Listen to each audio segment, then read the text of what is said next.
objective. And with the black Sharpie, you're going to circle the task. What is it that the students will actually do? What is the product that you will have an opportunity to grade? With the Sharpie? With the black Sharpie.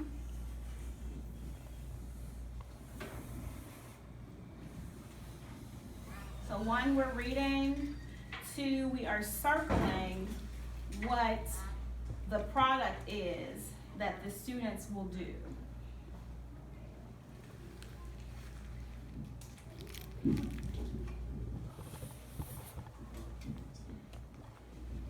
Black Sharpie. You need a Sharpie? Oh, I do. Yeah. Gotcha.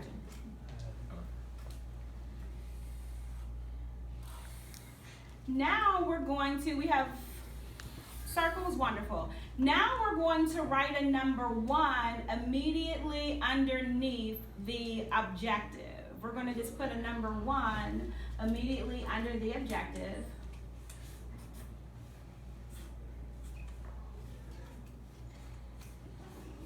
And in your own words, you are going to clarify what you believe your colleague wants students to do. In your own words, you're going to clarify what you believe your colleagues want our scholars to do.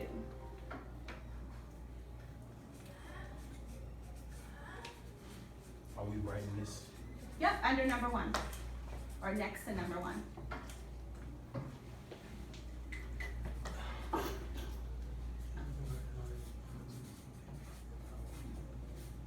Mr. Buckman, if you need to move that up, you can.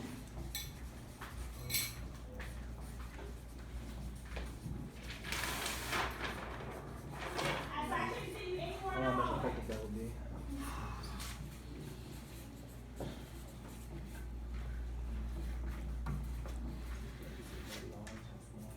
You got a couple of times. Clarify.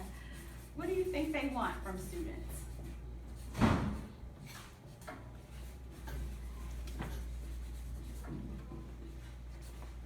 So don't overthink it. Let's just do 20 more seconds.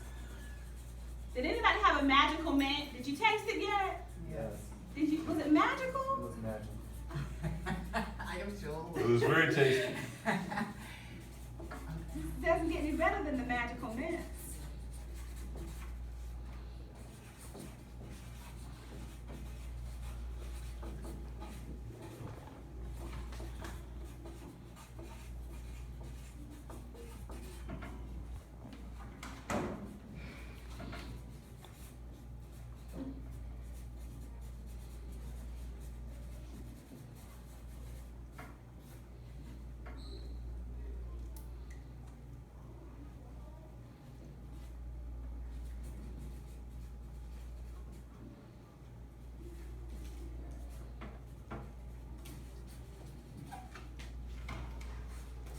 All right.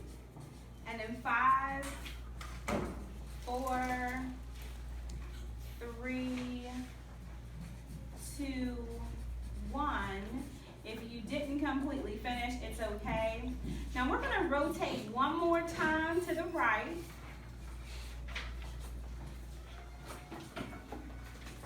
And once you arrive to your new location, if you would read your colleague's objective. And then put a number 2 under the number 1 with the black Sharpie.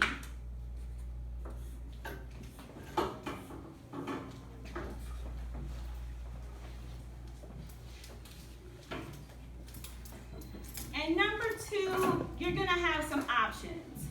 As you read the objective, you're either going to A, provide solutions to how they can improve their objective, or B, rewrite their objective. So now you're offering your 2 cents. You can either A, provide alternative solutions, how they can improve the objective, or B, rewrite the objective.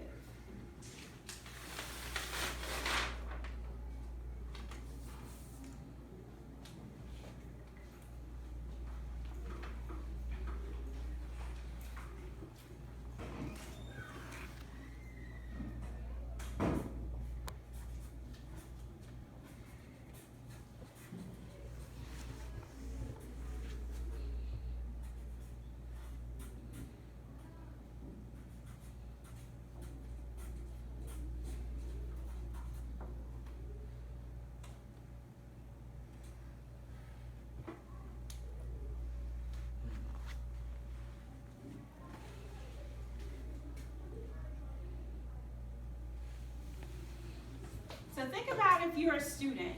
Some of you have large words. Is your objective student friendly as you're providing feedback? Is it something that students have the opportunity to access? Remember, the objective is very much, it's twofold. It's for you, so you know the goal of what you want them to accomplish, but it's also for them. As a student, I want to know, how can I get an A in the class? Is that through a worksheet, paragraph, 25 questions? So providing alternative solutions so that maybe we can simplify it easier for students.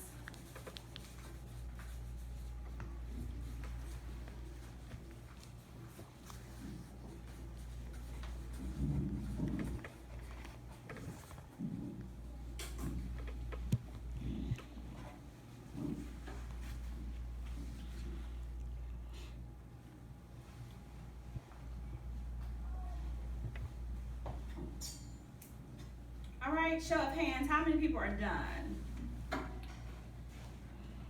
Okay. I'm just like with number 2, I don't think there's any improvements. I don't know, for the objective. Okay. Okay, no problem. Everyone go back to your own piece of chart paper.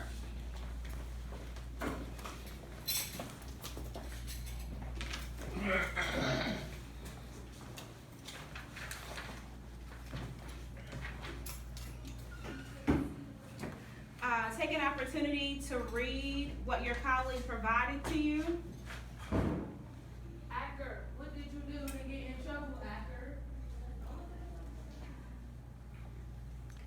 All hands raised, how many people have read the information?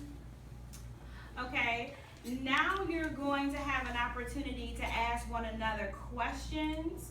And so, Mr. Tyler, do you have any questions about anything on your chart paper? No.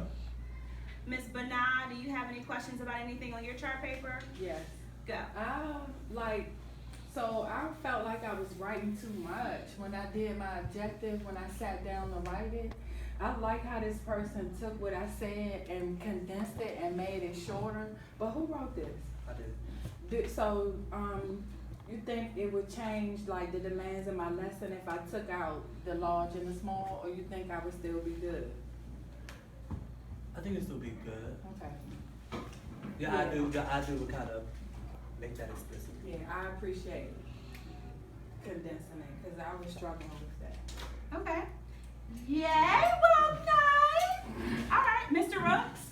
I appreciate whoever did this, because when I went back and reread it, like, what is understanding? So to demonstrate an understanding, I think had the students take ownership of what they're actually going to be doing. Understanding could just be like, I say I understand, as opposed to demonstrating understanding. That means I'm actually gonna be taxed with something that will actually force me to demonstrate what I say I understand. So Like, that's as evidence. So to demonstrate to me means that students will take ownership of their understanding, in my opinion. Right. So that's why I was like saying good vibes. okay. The awesome part is that you know, as a student, how can I get an A? So for many of our students, that is big. How do I get my grade for today? And so because we know that that is a huge part of our culture, we also need to start letting students know, this is how you get the grade for the day. This is how you get the A. This is how I'm going to determine whether class meant anything. Ms. Lee? No questions. No Yeah. questions, comments? Okay. Mr. Buckner? Well, for number 2, I know this is Banal's handwriting. Were you referring to this or this? Separate the task from the skill. So it took me back to being in the classroom, and remember how you had, I just liked how you had it, and then I saw Y'all this, are solid. and I was thinking for your kids, if you kept it separate in the order to, for some reason in my mind, I was forcing myself to give you some feedback. First of all, I thought it was well written. I appreciate But then if I had to give feedback, maybe that.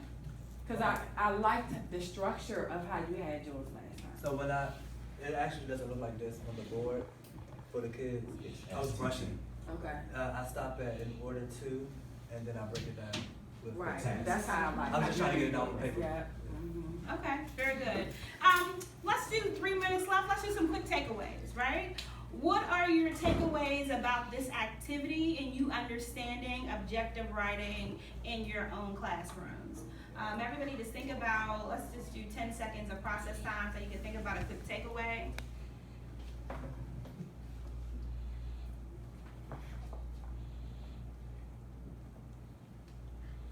All right, takeaway? I was just gonna say, mine's kind of was like Brooks's, how the objective is well written, and the second one, the rewrite is well written, but how it's more kid friendly for the kid, which deciphering which one is more kid friendly, I guess. It was kind of helpful.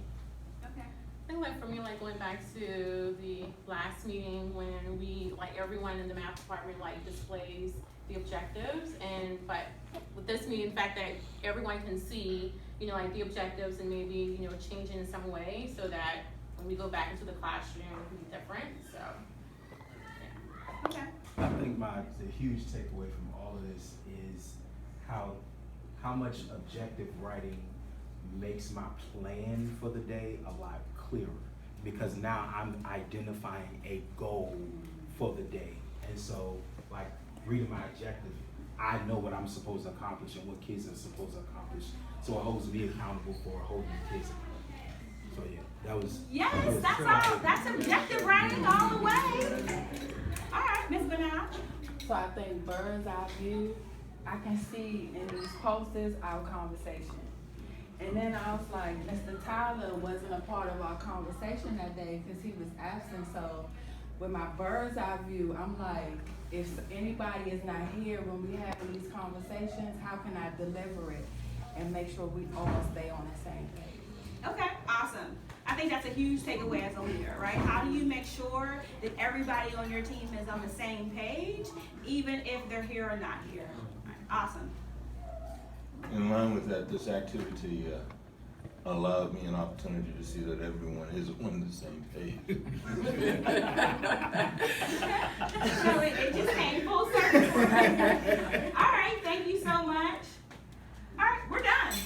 I just want to say, Mrs. Tyler, the reason why I was stuck with the question mark, as soon as I was read yours, I knew, Anybody I was else like, want a magic oh, he minute wasn't before I actually take him to needed. my magical I was like, office? okay, it's not fair. Oh, it's not fair. So that's my bad. I'm sorry. That's what we're gonna start out with. Some tangerine or something I can take.